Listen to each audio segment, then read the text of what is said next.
Hey, what's up everyone? Hope you're doing extraordinarily well, and today we're going to be talking about how to get your drums from sounding like this to sounding like this.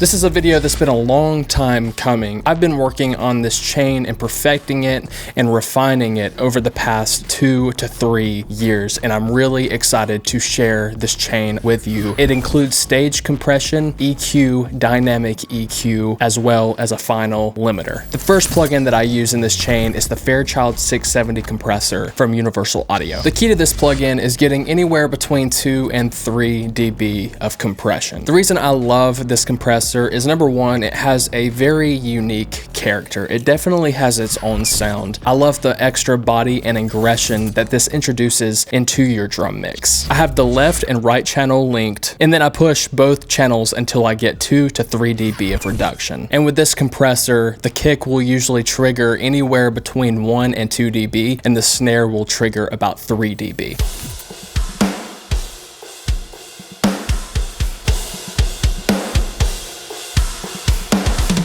The next plugin that I introduced into this chain is the SSL 4000G from Brainworks. I love this plugin specifically for the harmonics that it introduces into the drum track, and these settings always stay stationary on my drum bus. So I introduced some air at 14K by 2.8 dB, boosting 5.3K and 200 Hertz by 1.2 dB. The top end boost brings out the best qualities in the overheads and room mics on your drums, while the 5.3K and 200 Hertz range introduces some presence as well as some low mid shaping. All of this followed by boosting 60 Hertz by 1.8 dB. This boost accentuates the sub content of your kick drum.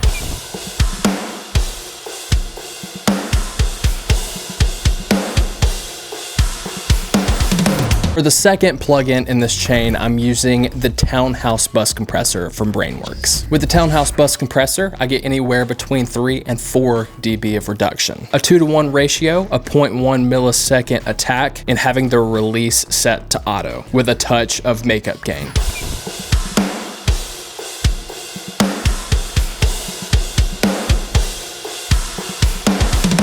And following this, I blend in one of my favorite Oak Sound plugins called Bloom. The number one reason I use this plugin is because it gets rid of unnecessary harshness between the 3K and 4K range. This is based off a preset that you can find within Bloom. All I did here is I fine-tuned the amount, calibrated the squash mode, and pulled the mix back to 75%. Now, when I do a before and after of this plugin, listen closely to the high mids.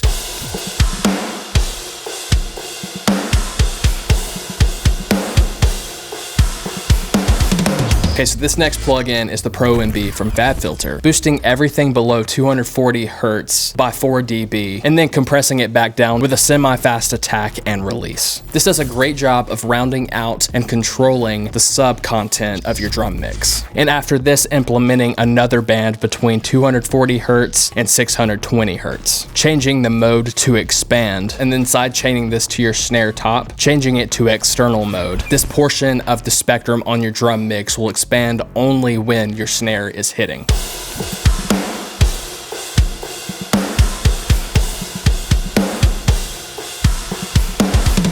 And then very quickly introducing an instance of Pro L2 from FabFilter with a preset called EDM Punchy. And the key here is to get anywhere between 1 and 2 dB of reduction, and also ensuring that you have your unity gain button enabled.